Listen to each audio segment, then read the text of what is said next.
Okay, welcome everybody. What's going to happen is I will be speaking for about 30 minutes on broad principles of work with in teletherapy with kids in the era of COVID.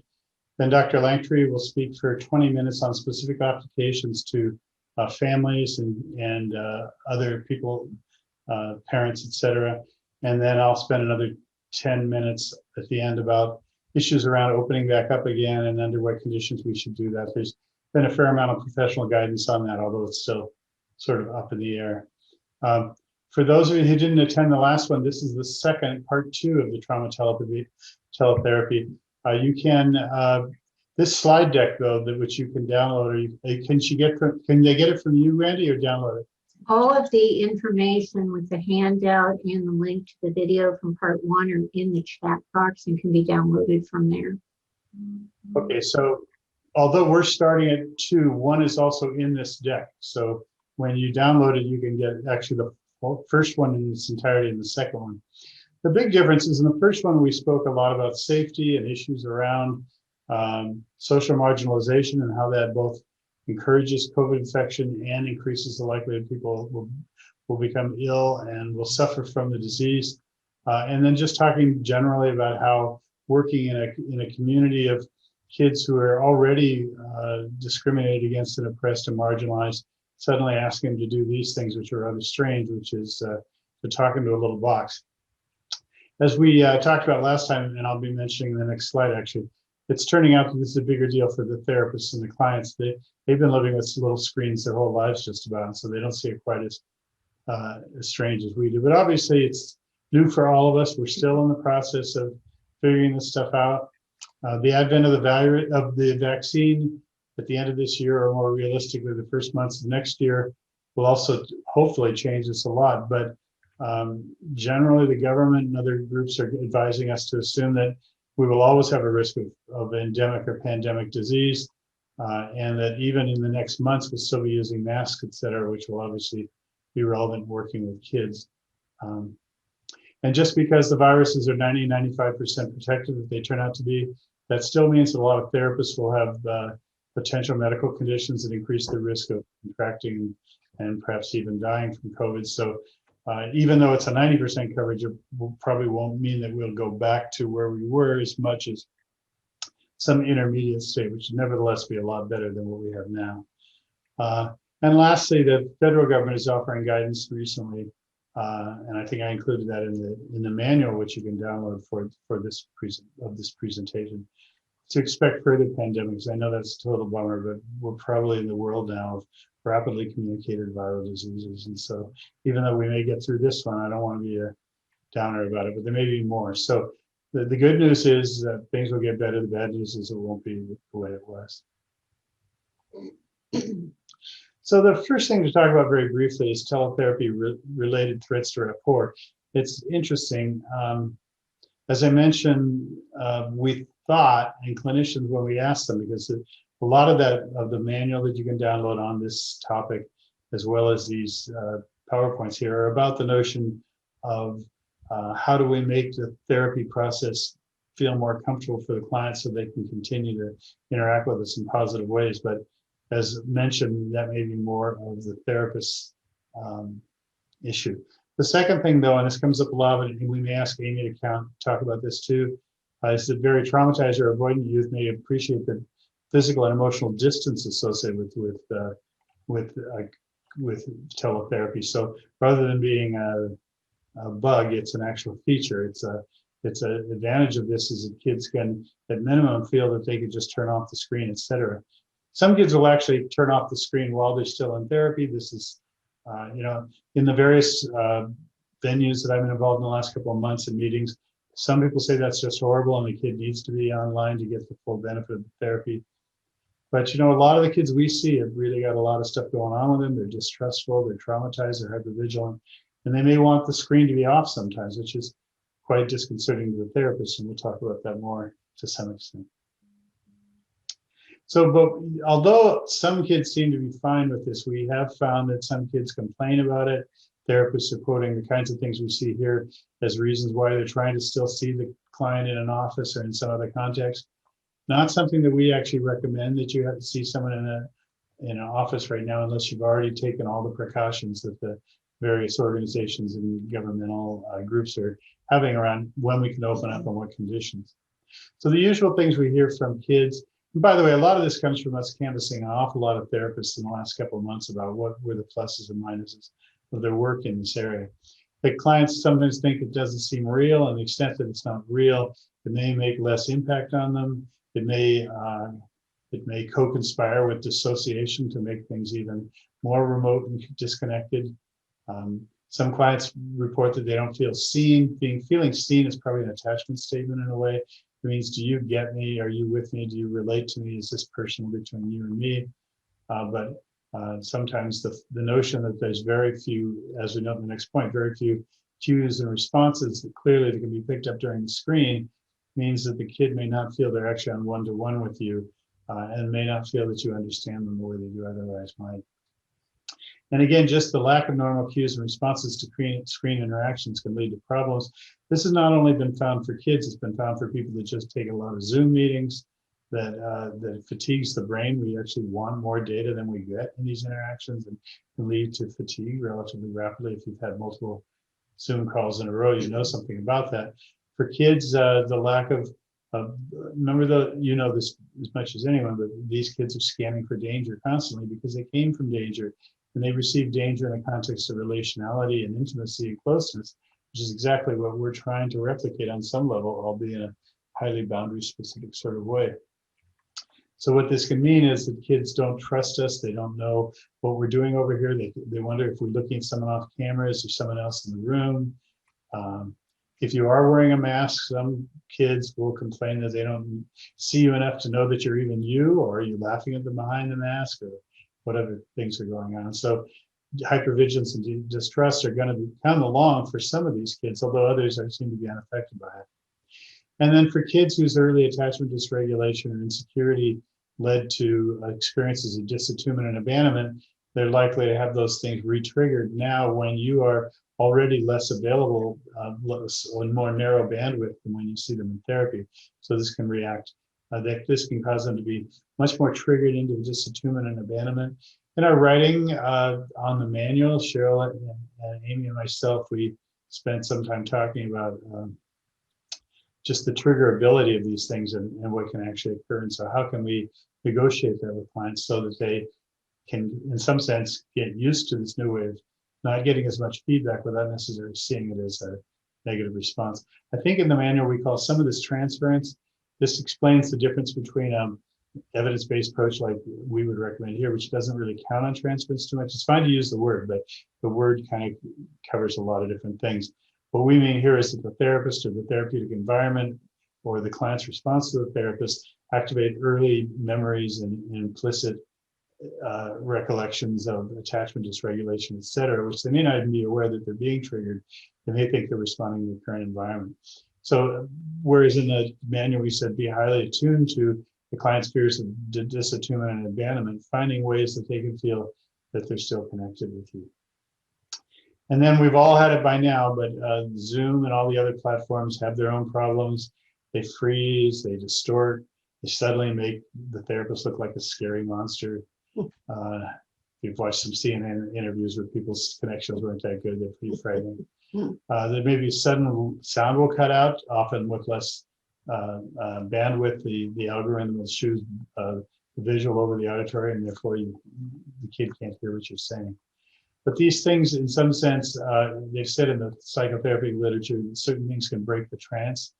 The trance being that special relationship that the client and the therapist form that allows them to accomplish things and process things they might not normally do.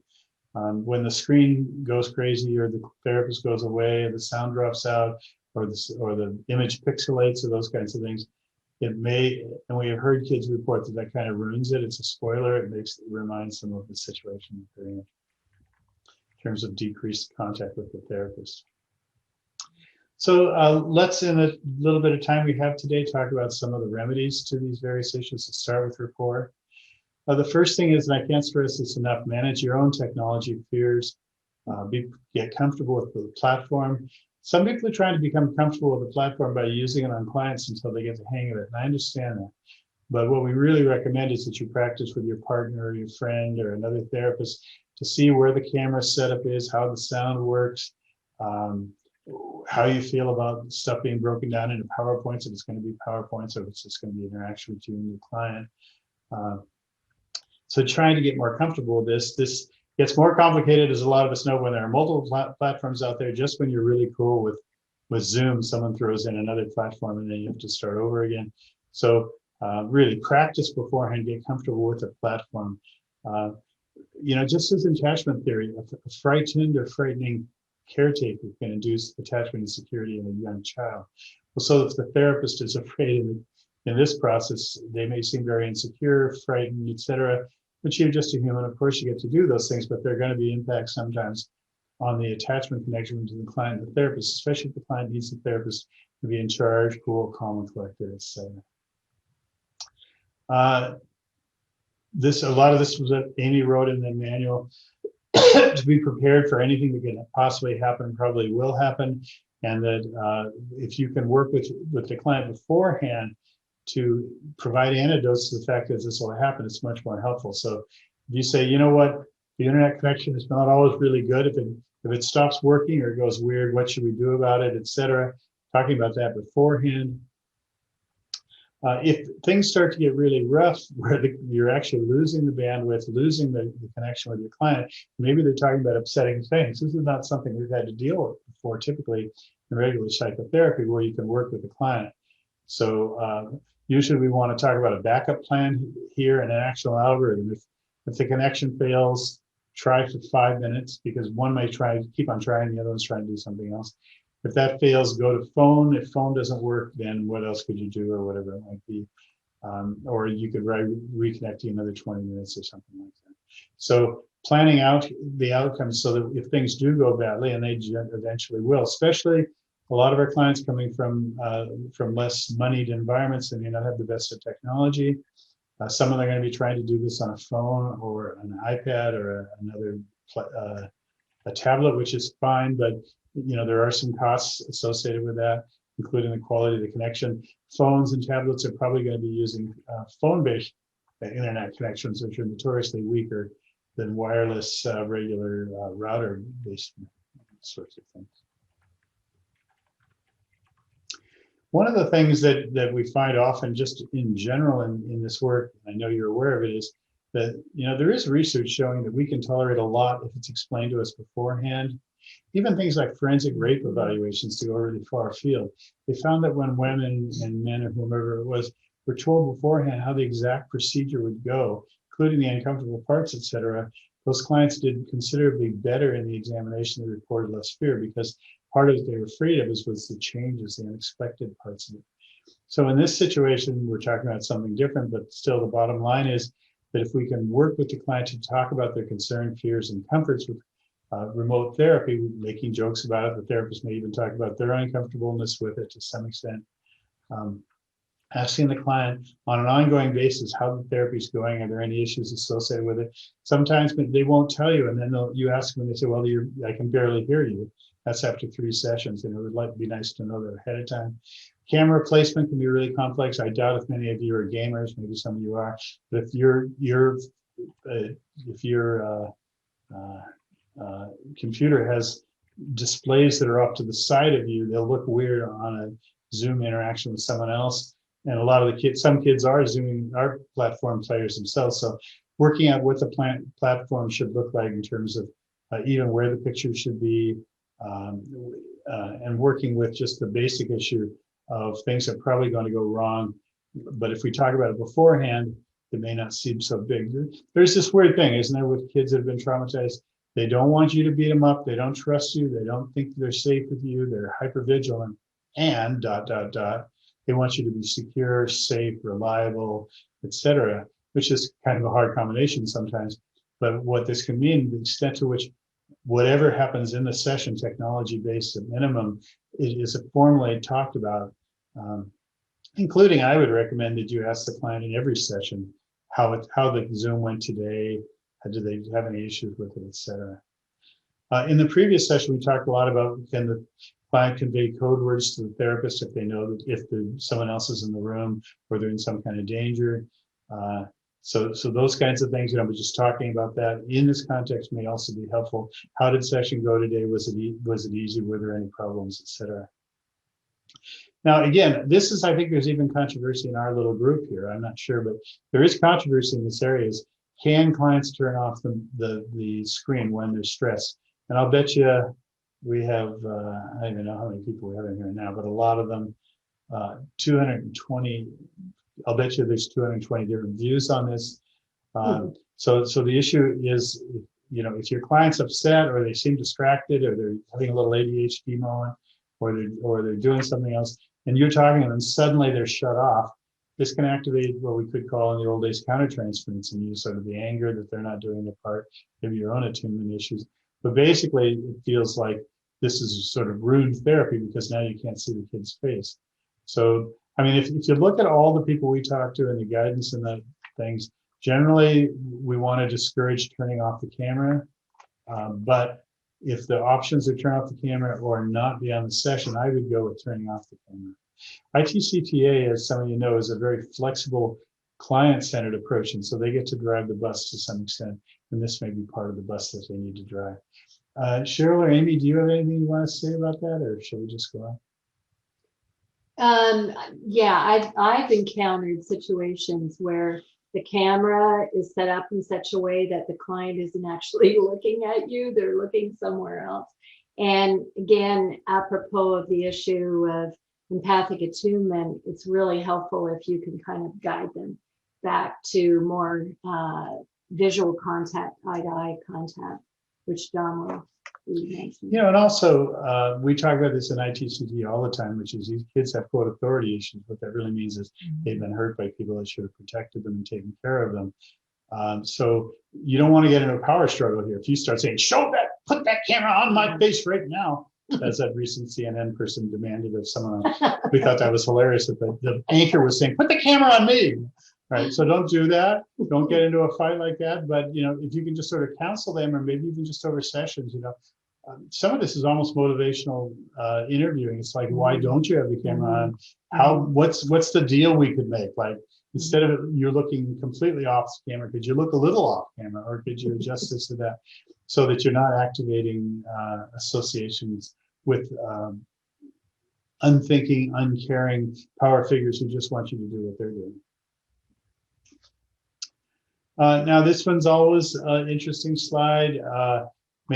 Almost everybody we see from TFCBT to psychodynamic therapy, when they talk about teletherapy, they say that eye contact is going to be important here when it's possible and when it's appropriate. Eye contact does increase a sense of rapport for most people. And it may be that if you don't have eye contact, then the problems of rapport increase dramatically. So we recommend you don't check your phone. I'm guilty of this, so I have to watch it. But in clinical context, don't check your phone while you're on the video. Don't look off camera. If you're going to have to go off video because your dog just climbed in the room and is urinating on the floor somewhere, it would be better to tell your kid that you're going to go off for a second. There's nothing wrong with that. I mean, some people think that the therapeutic process, the projective screen of the therapist has to be completely neutral. There's very little data to suggest that's true. It may actually even be something they like. We've certainly, all of us have had people excited when the dog showed up on the screen, as opposed to being this big interaction. But so try to stay focused on the camera. Contraindications are primarily two, I think, and you just have to address them. One is, I certainly experienced in working with Aboriginal people in North America, New Zealand, and other places. Eye contact is sometimes not culturally what we think it is. It may be challenging, it may be rude, it may feel intrusive. So, just in terms of that, not everybody has that sort of North American notion of staring into the eyes of the person you're interacting with.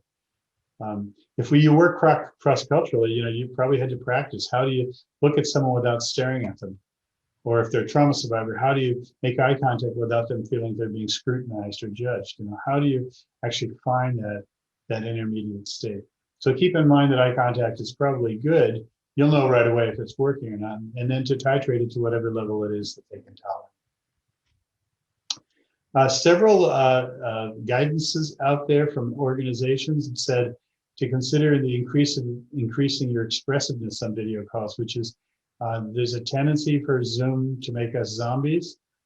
First of all, Zoom will zombie you. It'll make you zombie-like over time.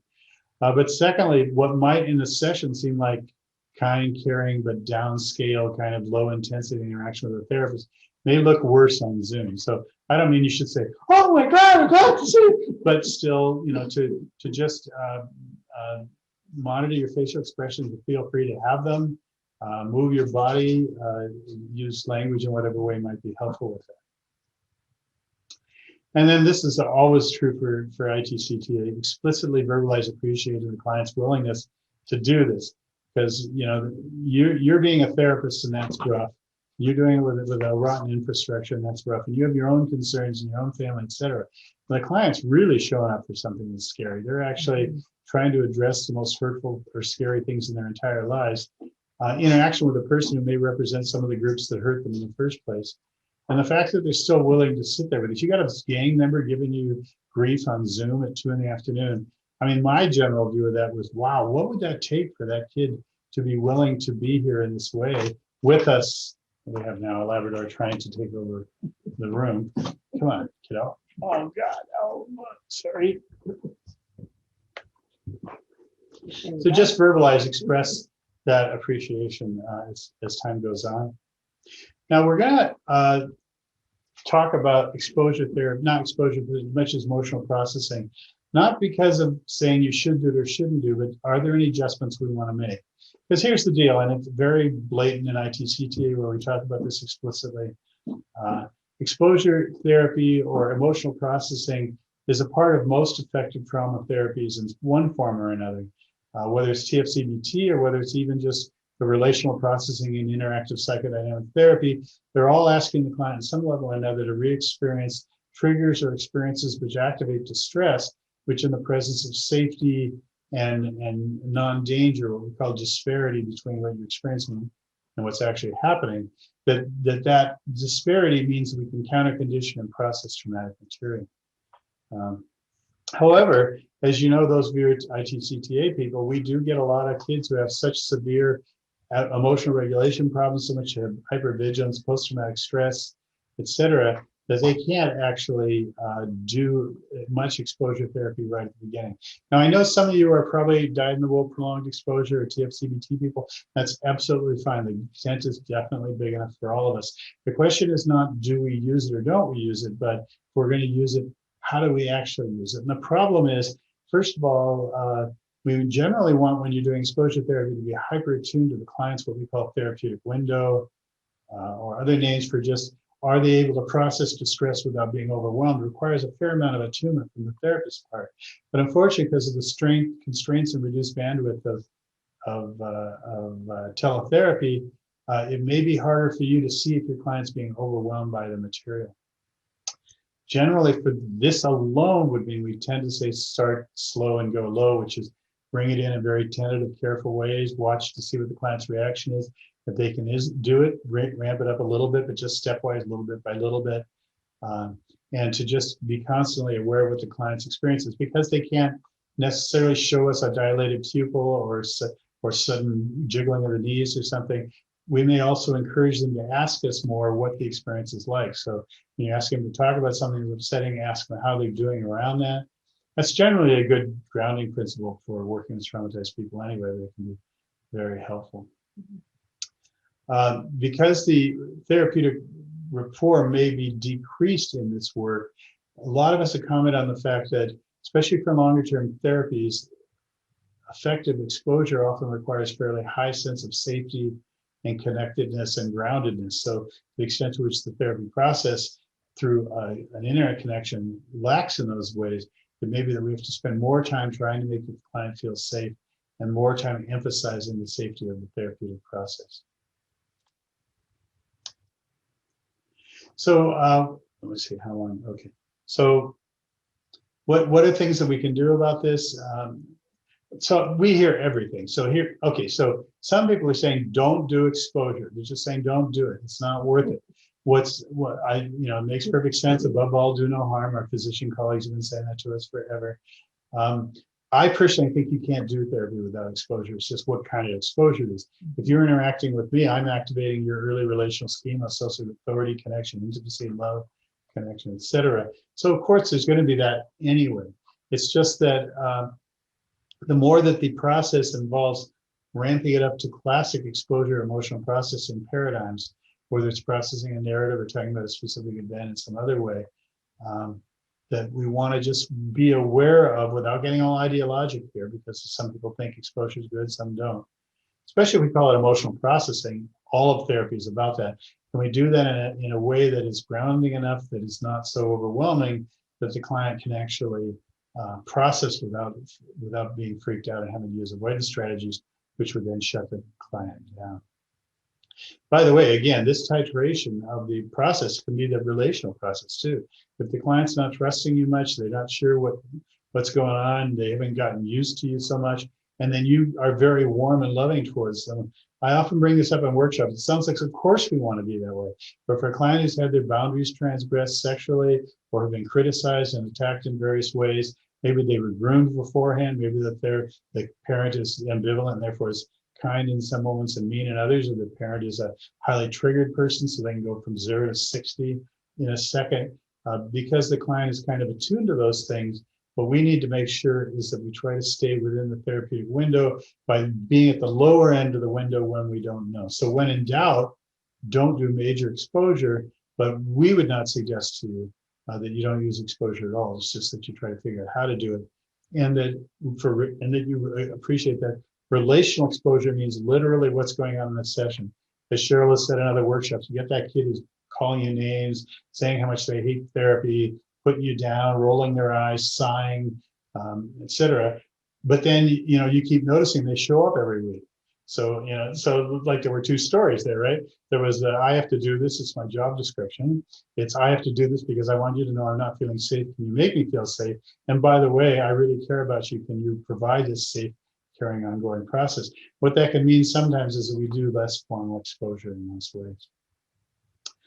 By titrate exposure, we just mean that we try to make sure that whatever we ask the client to do at that moment would not activate them so much that they become overwhelmed. Because if they become overwhelmed, you're now pairing memory process with an adverse state. You're also potentially putting them in a situation they have to use avoidance, which may not be helpful, including ending the session. We've all had that happen. So can we titrate this so that we don't ask you to process more than you can generally process?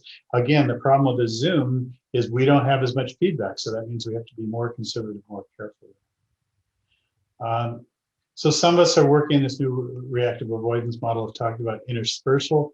Interspersal just basically means that when we ask people to do a little exposure stuff, that then we ask them to do a little grounding stuff. Then they can do a little more exposure and then a little more grounding. This is a bozo no-no in the classic prolonged exposure algorithm, although we're having fruitful conversations with people in this regard, and was thought not to be a good idea in prolonged exposure. But I think most people, if you look at therapists who are doing exposure approaches for the kids, they are moving in and out of it. They're not just staying with it for 30 minutes. They're having them talk for 2 minutes, and then maybe they do a game, or maybe they do a little mindfulness exercise, and then they do some more talking, so that they're moving in and out of emotional distress. I personally think this accomplishes two things. It grounds the session so the client can get out of stuff, but also I believe teaches emotional tolerance and emotional regulation by moving in or out of negative states. So please, I know the ones of you who are working with little ones, you do this automatically, but raise it up to the adolescents too, and I recommend the adults, which is to intersperse challenging periods with less challenging and more grounding sorts of way. And during if there is a time when there's going to be processing of traumatic events, which again is a hallmark of effective therapy, is that those would be times when we would like to see the client's face on the screen. So you can even, we don't generally in ITCTA say, we're going to do exposure now, get ready, put your exposure shoes on. But you might do that a little bit more in this context, because you might say, Sarah, would you like to talk a little bit about what happened to you? Yeah, okay, so, and then all this stuff, but let me know if this gets too upsetting. Let me know if you want to talk about something else. And could let's see if we can try to be face to face here so that I can see how you're doing and you can see how I'm responding, just to make this a little easier. And if it does get so much that you don't want to do that, that's fine. We'll just do something else. And so the idea here is to include exposure, but not to include it in a way that seems overwhelming to the person or takes their agency or autonomy away, which is going to be really important here. So now what we're going to do is we're going to do 20 minutes with Cheryl on involving and supporting family members in teletherapy. Okay, Cheryl. Okay, hi everyone. Yeah, so we're going to spend a little bit of time talking about the contextual aspects of this work. John's laid out very nicely all the ways in which we can interact optimally with our clients when we're doing teletherapy. But oftentimes we're in situations, or our clients are in situations where there are family members in close proximity. There may be partners or roommates in the case of transitional age youth. And so we want to address, the ways in which you can still optimize your interventions with that young adult or adolescent client, while also perhaps involving the family. So especially with younger clients, whenever possible, is going to be essential to involve the caretaker. But I think also consider this, just as we were talking, or John was talking about interventions with younger kids and how they can be adapted and applied to the older clients. We're working with clients who may be in situations where in these times of lockdown and so forth, their isolation has increased, the potential for triggering by family members, boundary issues, and so forth are all being challenged. So as much as possible as therapists, if we can establish those boundaries in advance, in other words, encourage that client, whether it's a younger adolescent, say a 12-year-old, with ITCTA, we're working with an age range of 12 to 21, but of course, some of our clients may be older than that. So that in advance, you work out with the client a regular time, if possible, for the sessions, whereby they have privacy, they are able to be in a space that's safe. And a lot of this was addressed in part one, but it's really a very important principle in terms of addressing potential interference by family members or other people who are in the home, who may also have the potential for triggering clients, which we'll address in a few minutes. Devices for teletherapy, especially with younger clients, as John mentioned, for a lot of our clients, they may not have much else, but they have a cell phone. In LA County, iPads have been provided through the school district, and I know this is happening in other parts of the country as well, but ensuring that they have reliable resources and devices will be essential.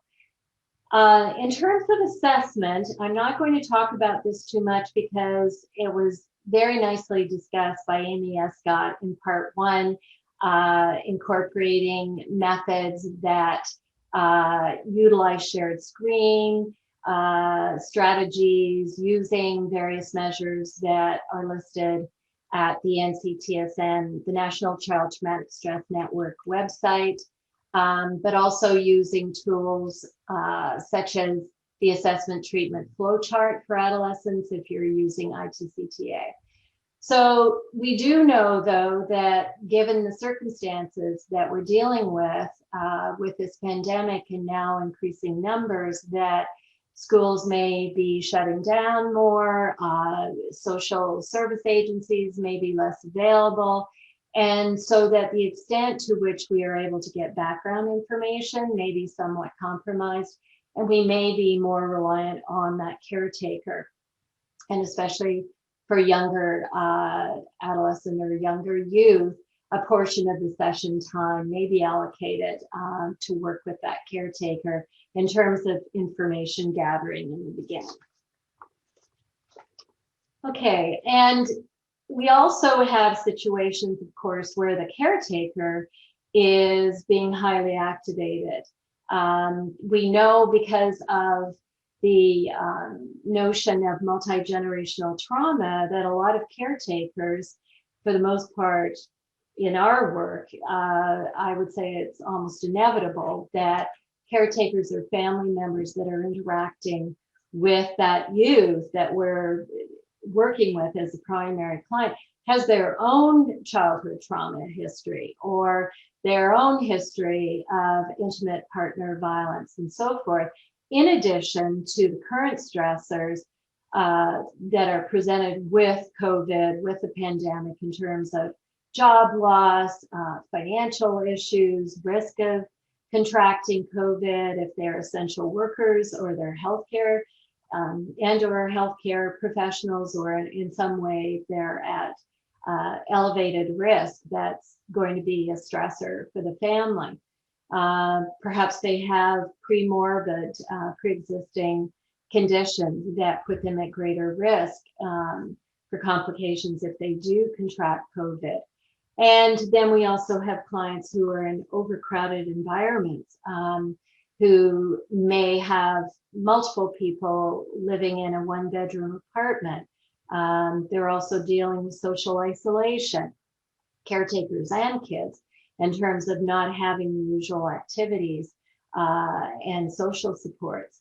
So sometimes in these circumstances, then a caretaker is particularly stressed, maybe shouting from another room to another member of the family, maybe engaging in substance abuse that is triggering for the client in terms of the turmoil that may be ensuing in another room, or a caretaker who's agitated because the client is in a therapy session and wants to intervene.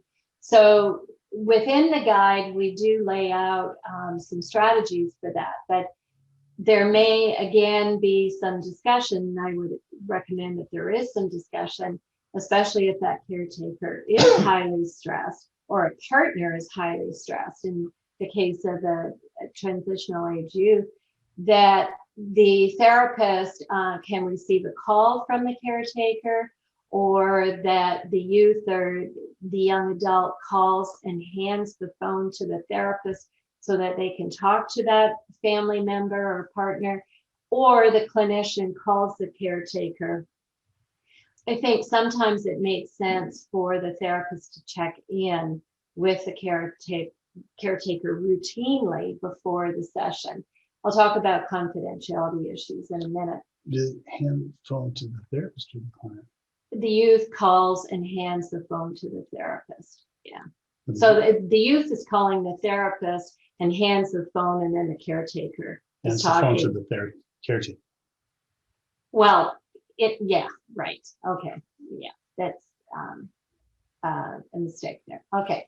So in other words, these are different ways in which the client then has some strategies in mind. It's again, in terms of that anticipatory guidance that John was referring to as well, that we know that things do happen that are surprising, unexpected, and so forth. And as much preparation as we can do ahead of time is helpful. So in that regard as well, there may be a higher risk of intimate partner violence, child abuse and neglect may also increase, or there may be a greater potential, especially if the caretaker or caretakers are highly stressed. So, that needs to be continually assessed and monitored, safety plans in place if appropriate, arrangements for temporary respite if that's a possibility. And I know we have challenges in terms of keeping within our bubble and so forth, but whatever way that can be done, if that can be planned ahead of time. And then other resources, perhaps the family needs to relocate to safer housing, perhaps referrals for a domestic violence group may be in order, substance abuse program, and so forth. So within ITCTA, we include collateral work. So this is the regular contact with the primary caretakers, usually on a weekly basis. With older adolescents, it may be less often. They may be in need of their own time, so there may be another therapist assigned if you have those resources to work with that particular person. Group or family therapy, which I'll be talking about briefly. Parenting classes can certainly be done online. And if necessary, if the caretaker is highly depressed, highly anxious, or is having a psychotic episode or what have you, then of course a psychiatric evaluation may be indicated. Okay, so in terms of maintaining that level of support by the caretaker or family member or partner of the client, checking in, as I mentioned, can be quite useful. And I think it's essential, particularly with those younger clients. With older adolescents or young adults, we need to really be mindful of confidentiality issues and guidelines. Only share information with the caretaker if the youth or young adult is providing consent.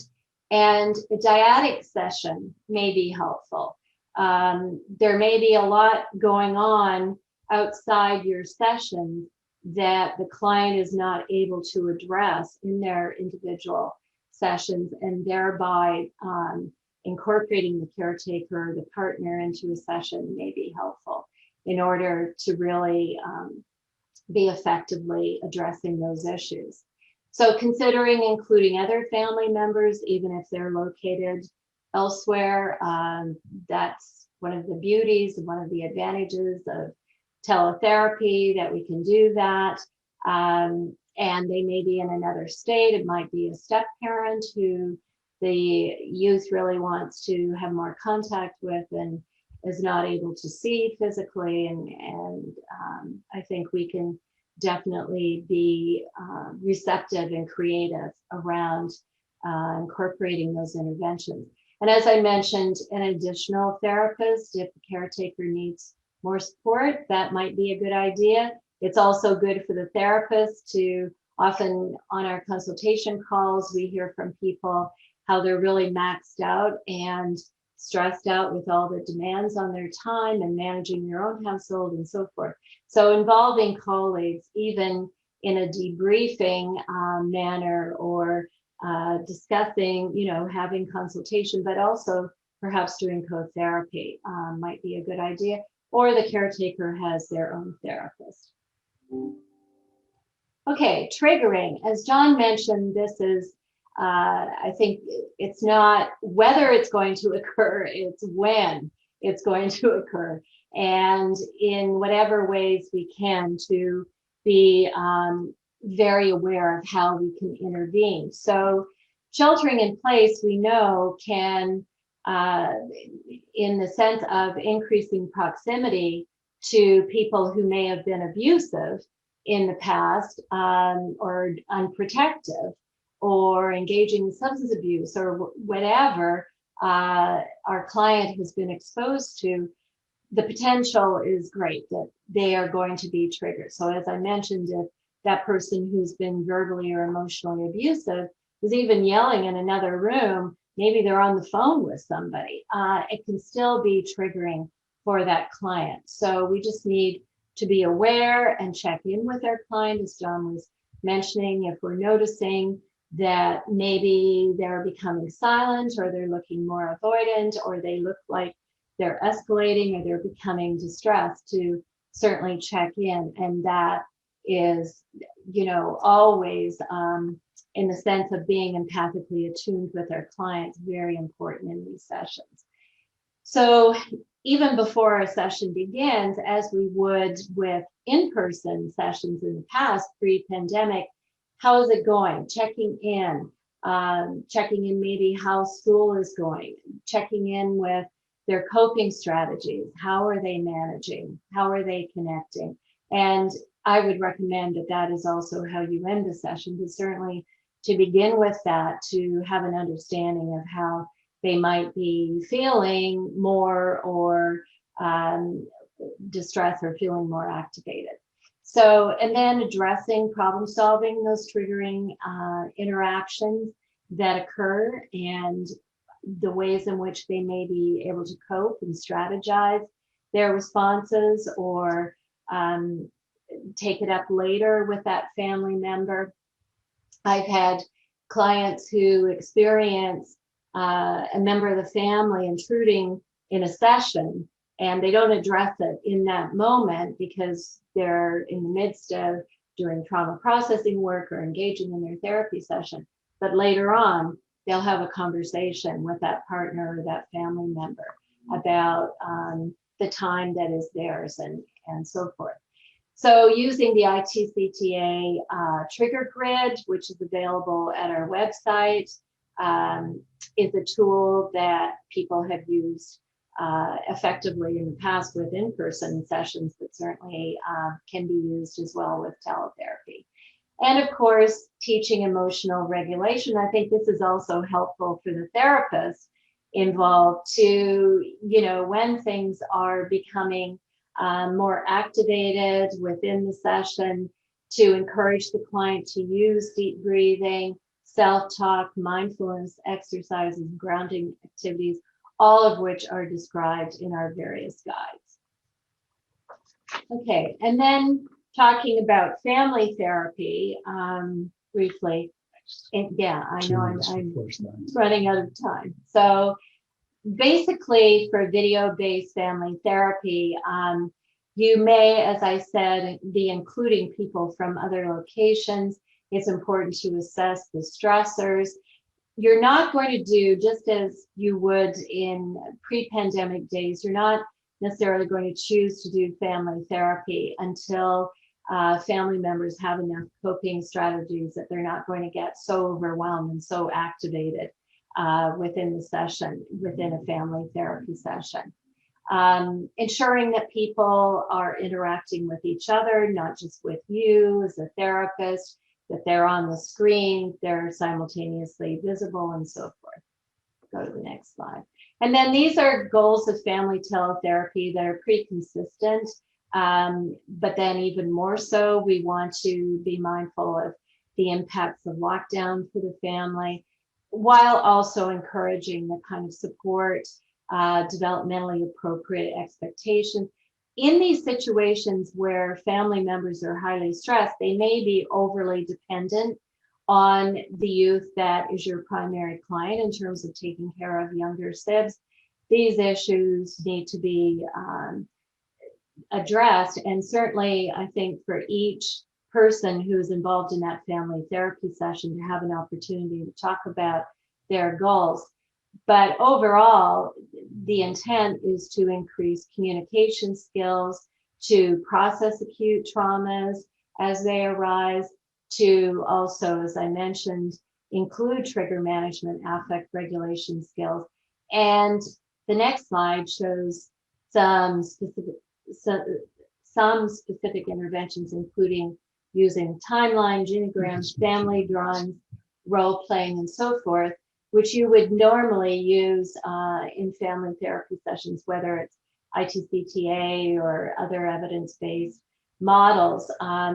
Some people I've noticed in discussions and consultation calls and webinars and so forth are also doing some really creative things like delivering food before a family therapy session, including multiple families within a session, so they're all on the screen at their respective locations, addressing some of these issues, doing genograms together, timelines of pre-traumatic exposure, how they felt about that processing. So it's a form of emotional processing and trauma processing, but using a timeline, and each member of the family can construct that, or they can do it together. So there are lots of creative ways that people are doing these family therapy sessions, which address assessment and planning, effective communication, roles, boundaries, exploration of trauma exposures when that's possible, and of course, enhancing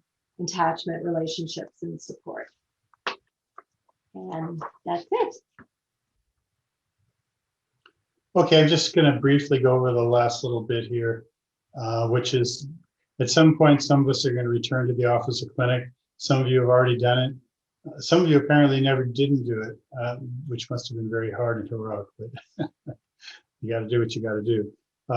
As the pandemic wanes or when a vaccine becomes available, and frankly, I think we better count on the vaccine based on the flare-ups we keep seeing at the national and international level. But at some point, it may be that there's less risk involved in face-to-face sessions, in-person sessions.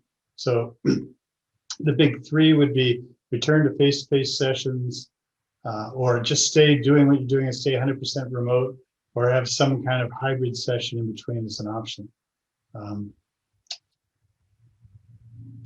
So if you've decided you want to return to regular face-to-face sessions, it's really going to be important, and you can look at the APA guidance on this and other, but especially the American Psychological Association. I don't know where it is, but you can Google it pretty easy. They have guidance on returning to face-to-face sessions. Maintaining adequate testing and screening. Everything becomes political in the COVID world, especially in the geopolitical context we're in right now, and leadership in the United States. It shouldn't be controversial that there be testing and screening, but sometimes, of course, there is. I would advise you to be non-controversial in making sure that you don't see someone unless they've been tested and you've been tested and relatively recently. Obviously, as a lot of organizations say, just because you tested negative 2 days ago doesn't mean you are now, but the closer it is to now, the better. So it's a necessary but insufficient condition to have testing. And if the client or the therapist is at high risk due to a pre-existing medical condition or due to something else, it may be that although some people could go back to face-to-face, that the therapist, for instance, doesn't, or that the client doesn't. I'm pretty strong around this, that the therapist has a full right not to see the client face-to-face, because it's your life that we're talking about here, and we need you to help other people. So, don't give into one kid or one family of not doing enough personal protection, et cetera, because, you could become part of the problem there. And so how can we figure that stuff out? If you say, I'm 73 years old, I'm mildly overweight, I've got high blood pressure and diabetes, it's up to you and your world and perhaps your deity, but that's good enough reason not to see kids for some people. So I think we just have to figure that out. I just want to empower you not to have yourself, as teachers are experiencing now and others, where they're being dragged back into situations where they feel very unsafe. I think that's really worrisome and problematic. Defining rules, if there is going to be a waiting room, how many people can be present in the waiting room? I think we talked about this last time, but some people have done cool things like only one person can be in the waiting room, the next client is in the car outside, or is walking around the neighborhood, depending on what the rules are in the context of. To continue to use masks and continue social distancing, mask therapy with masks on looks like it's pretty weird, but it's way better than nothing. And again, it may be something that we exacerbate through catastrophizing and thinking it's impossible. But as Cheryl and Amy can say, lots of kids have complained about the use of masks, they don't know what the therapist is doing. Are they leering? Are they snarling? Are they bored, etc.? But again, that doesn't mean you can't do it. It just means you have to do some of that extra stuff we talked about to make sure you're communicating to people what's going on. Social distancing, that's the 6 feet or longer, especially if you're in an indoor environment. And we've heard of therapists doing therapy outdoors, but that's often not possible. If it's indoors, how far do they have to sit away from each other? Physical contact, the older the client is, the less we actually recommend you hug them, shake their hand, and that kind of stuff. But just in general, because it's transferentially so complicated. But, with the kids, with young kids or with adolescents, they may want contact comfort, which is perfectly within their attachment opportunities and perfectly reasonable to want that. However, I think that the time to do that is not when they walk over to you and ask for a hug. It's to talk about it before the session goes anywhere, that we're not going to do these things, so that when you don't hug or even shake a hand, the client won't think this is personal and it's about you responding to them. They'll know this is just what you normally do. We're going to find that most of the guidance right now is about disinfecting the waiting room and the office and doing it on a regular basis. There's guidance from the APA and elsewhere about how to approach that. And then, this is actually, we talked about this in the first one as well, but you have to have adapted consent materials in terms of conflict of interest, release of information, all kinds of things that need to be explicated. And APA, again, actually does give you one or two informed consent forms. And I think there are other programs and models that do that as well. A hybrid session, assuming that the government and insurance companies will continue to pay for remote sessions, this may be a good idea to kind of do a mixture of the two. So far, what clinicians are telling us is that the government and insurance organizations are paying for remote services, which takes some of the pressure off, obviously. Assuming that can happen, this can be worked out in different ways, but a lot of people are talking about having initial face-to-face session, which rapport is established, assessments are performed, and the client gets a chance to see who the person is in a safe, less stressful environment. And then that after that, and that can only happen, by the way, if the other requirements of testing and all those things are in place, then to do a series of teletherapy sessions after that, with the option of returning to individual therapy, face-to-face, in-person therapy, if there's such a crisis, the client can't really get enough through Zoom, and they need to see you in person, or there's symptom exacerbation, suddenly the client's seeming a little psychotic or showing a lot of affect instability, you may want to look at that more personally than you can in face-to-face. And then some people talk about the last session may also be a nice time to do it in person as well. Mm-hmm. And then just to remain remote, things are changing. Have you noticed that when you started doing this, it seemed like a stopgap measure, and now it seems like something you can do? Those of us who do public speaking, we thought this would just be horrible. It's actually something intensely groovy about not having to get on a plane, go to a hotel, do all that stuff. You can just sit down, dress the top part of your body, and give a workshop. So interestingly, I think as we do make, and not to say I'm not fully dressed right now, we have made accommodations, and I think a lot of us have found it may actually be more helpful sometimes. So if you do need to if transition is possible, you may not think it's necessary. So just to think about that and see what you can maximize in terms of what are the pluses and what are the minuses of our work together. So this first one you see here is the treatment guide. You go to our website. You see at the bottom there, in the bottom banner, it's ATTC, USC.edu, which covers working with multi-traumatized youth. It's the ITCTA manual or guide. And a lot of things Cheryl talked about working with families, or I talked about exposure, are covered in much more detail there. We have a separate guide for treating substance abuse issues. We have a guide for integrating mindfulness. But also, apropos of what we've been talking about now, if you thought the last one and this one were relevant to your considerations, you might want to just download that guide. It's Trauma Teletherapy for Youth in the Age of COVID-19. It's getting a huge amount of hits, not just from ITCTA people, because we tried to cast it so that no matter what your therapy is, how would you adjust, whether it's psychodynamic, relational, cognitive, whatever, emotional regulation interventions, how can we adjust it given what the kid's up against in these circumstances? Okay, I think that's it. So now Randy or Carrie Ann have to say closure-like things. I think you've actually covered everything quite well. Wonder. For anyone who has questions or follow-up, I've posted a good deal of information in the chat box, either going to our website for additional information or going to our listserv, where we have an amazing wealth of expertise on ITCTA. So just scroll up through the list, through the chat box to find those links. And really feel free to download that last one, because in 2 hours we can barely cover even parts of it. All right, thanks everybody. This was great. I hope you liked it too. Take care and be safe. Thank you. Bye, everyone. Bye-bye.